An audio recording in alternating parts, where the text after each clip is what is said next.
भगवत गीता जी जी। और स्वामी राम सूरदास जी को अपना मानसिक गुरु मानते हैं। उनको कभी देखा नहीं है हमने। जी, जी, उनकी बातें आपसे बहुत मिलती हैं, जी, इसलिए आपकी शरण में आए हैं, गुरु दीक्षा चाहते हैं। जी। गुरु दीक्षा तो बात अलग है, पहले अपने भाव को ये दृढ़ करो, किसी एक भरोसे पे हो। ये भक्ति मार्ग जो है भरोसे से चलता है। जैसे ये कहीं करोड़ा कहीं कीट, ऐसे बिल्डिंग नहीं बनती है। ये जो भाव की बिल्डिंग बनती है, ये ऐसे नहीं बनती कि वहाँ की सीमेंट, वहाँ का मोरम, वहाँ की ईंट, वहाँ ऐसे नहीं।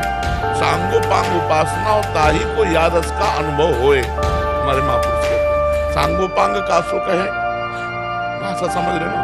सांगो पांग कासो कहे, जाको इष्ट एक इष्ट, इष्ट को कंत, एक कंत, एक संत, एक मंत्र, एक पंथ, एक ग्रंथ। जैसे हम श्यामा श्याम की उपासना करते हैं, हमारे कंठ तो श्यामा श्याम के ही मंत्र, श्यामा श्याम में ही डूबे संत, और श्यामा श्याम का ही ग्रंथ, और श्यामा श्याम का ही पंथ, माने उपासना का मार्ग। वो सांगो पांग उपासना हुए, तब याद हुए। अब जब हमारी उपासना में आओगे तो सब ऐसे दौड़ चले आपने धर्म रसकन सो प्रीतम करे। इसलिए काफी समय तक सत्संग करो। हम बात सबकी करते हैं, महापुरुषन ने सब रस गायो, यह देखनो है कि उनको हियो कहाँ ठहरानो, ताको गहनो। समझ पर महापुरुषन ने सब रस गायो, लेकिन देखनो ये है उनको हियो कहाँ ठहरानो, ताको गहनो। जहाँ हियो ठहरानो, ताको गहनो। तो जब हमारे से दीक्षा लेने की बात रहेगी तो आपको पहले ये देखना है कि इनका उपासना का स्वरूप क्या है, इनका क्या तरीका है, कौन से मार्ग के प्रति क्या उद्देश्य है। ऐसे से ऐसा किसी को गुरु नहीं बनाना चाहिए, प्रवचन सुनकर गुरु नहीं बनाना चाहिए, क्योंकि प्रवचन तो सार्वजनिक हो रहा है। इनका मन कहाँ लगा, इनकी उपासना क्या है, इनकी पद्धति क्या है। संतों के बीच में बैठो, साधुओं से मिलो, बातचीत करो। वर्ष भर जब ये पता चल जाए कि आप ठीक है, तब गुरु दीक्षा लेनी चाहिए। ऐसा गुरु नहीं बनाओ, जब गुरु बना ले तो फिर गुरु साक्षात परब्रह्म, तस्मै श्री गुरु। चाहे जैसे हमारे परब्रह्म परमात्मा हो, अब उसके आगे हम नहीं देखेंगे कि कोई गुण है या कुछ, हमारे परब्रह्म। तब जब पहले मन में इष्ट में अजन रसनी में समझ में आ जाए, आपने वो जो बोले सो मान ले। स्वामी राम सूरदास जी एक कंठी बंधवाने से कोई गुरु या शिष्य थोड़ी हो जाता, बात मानने से होता है। मान लो मेरी बात मान लो, स्वामी जी कहते हैं बात मान लो, वही गुरु शिष्य हो गया। स्वामी जी ने एक को भी कंठी नहीं बांधी, जैसे तो बात मान लो,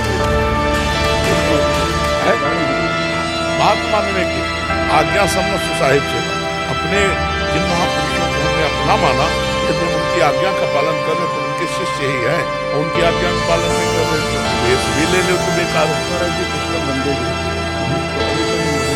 अच्छा ये बताओ, कृष्ण भगवान उनको डांटने में आएंगे? हमको चाहिए माँ के समान गुरु, जो हमें डांट भी सके और हमें हाथ पकड़कर प्रभु के तक ले भी सके। अब जैसे देखो, भगवान को भोग लगाओ, उत्तम बात, वो ना ये नहीं बताएंगे कि नमक इसमें आज चीनी ज्यादा डालती है, आज सब्जी में हम वो नहीं बताएंगे, लेकिन संत को पवा फिर पूछोगे तो बताएंगे ऐसा है। तो संत के प्रथम भगति संतन कर संगा, दूसरी रत्न तथा प्रसंगा, और गुरुपद पंकज सेवा तीसरी भक्ति। गुरु कौन है? हरि है, कृष्ण है। तो कृष्ण रूप में नाम उनको देख पा रहे हैं, और वो कृष्ण सबके हृदय में आज से नहीं अनादिकाल से थे, रात उद्धार नहीं। वही श्री कृष्ण बंदो गुरुपद कर कृपा से तुम नर रूप हरि तुम महामोहतम जाप वचन। वही श्री कृष्ण जब गुरुदेव के रूप में मिलते हैं तो सब मन नाश होता। इसीलिए भगवान से आज्ञा करो, मोटे अधिक गुरु ही जी जानी, हृदय में मेरे से भी अधिक गुरुदेव को समझे। तो श्री कृष्ण हमको डांटेंगे नहीं, श्री कृष्ण हमको प्रगट में आकर के समझाएंगे नहीं, लेकिन श्री कृष्ण जब प्रगट गुरु रूप रख लेंगे तब फिर वो हमको डांटेंगे भी, दंड विधान भी कर देंगे, और हमको समझाएंगे भी, और उनकी दृष्टि में दृष्टि मिलाकर बात भी कर पाएंगे। अगर केवल भावात्मक गुरु की बात ही होती तो श्री कृष्ण जी को क्या किसी गुरु की जरूरत है, लेकिन क्या भावात्मक गुरु माने या संदीपनी जी को गुरु माने? संदीपनी जी को प्रगट, हम पहले भगवान को गुरु माने और भगवान से प्रार्थना करें कि हमें आप अपने उस रूप में ले जाओ जहां प्रगट रूप में गुरुदेव बनाने से हमारा कल्याण हो। बिना प्रगट गुरुदेव के चाहे शिव बिरंच सम होई, गुरु बिनु भवनि करें। तो बिना गुरु के तो अब जैसे हम आपको उपदेश कर रहे हैं, आपको सब कर रहे हैं, लेकिन जो अपने गुरुदेव के सामने जाते हैं ना, तो ऐसे ऐसे महसूस होता है अंदर से कि जैसे हम अपने बिल्कुल भगवान के सामने आए हैं और बिल्कुल जाते ही एकदम पूरा शरीर कंपायमान हो जाता है। मेरे परब्रह्म परमात्मा विराजमान, साष्टांग दंडवत, और उनकी दृष्टि पड़ती तो ऐसा लगता है मतलब कि हमारा राज्याभिषेक हो गया। जैसे किसी का राज्याभिषेक हो ना आनंद में, तो जब गुरुदेव मुस्कुरा के देख लिए तो ऐसा लगा कि सब कुछ मिल गया।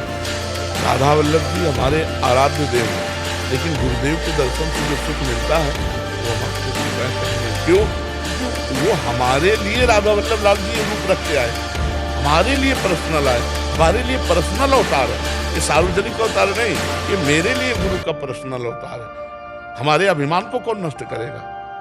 हमारे अभिमान को प्रगट में गुरुदेव नष्ट करेंगे। गुरुदेव के समान मतलब कोई नहीं। भगवान ही गुरुदेव हैं, गुरुदेव ही भगवान हैं, पर गुरुदेव जैसा रूप भगवान तो सबके हृदय में कब से है। क्या उद्धार हो गया क्या? सोचो आप जरा। लेकिन वही भगवान जब गुरु रूप धारण कर लेते तब परम कल्याण हो जाता है। तो इसलिए मुझे लगता है मोरे मन प्रभु अस विश्वासा, राम ते अधिक दासा, भगवान के दासों का सानिध्य मिले और उन पर हमारी भगवत बुद्धि हो जाए तो बहुत जल्दी लाभ हो जाए। एक परिवर्तन सहज हो जाता है। हम कह रहे हैं भगवान सबके हृदय में क्या परिवर्तन हो रहा है, लेकिन वही भगवान जब संत रूप में मिलते हैं परिवर्तन पक्का। भगवान से प्रार्थना करो, जो जप कर रहे हो वही जप करो, भगवान से प्रार्थना करो कि मुझे सद्गुरुदेव की प्राप्ति करना है। सच्चा संबंध तभी होगा जब यहाँ से हमारे हो जाए हाँ, और आपके अंदर भूख पैदा हो जाए गुरु की भूख पैदा हो जाए ना, कि अब जैसे भगवान की भूख पैदा हो जाती है तो कुछ अच्छा नहीं।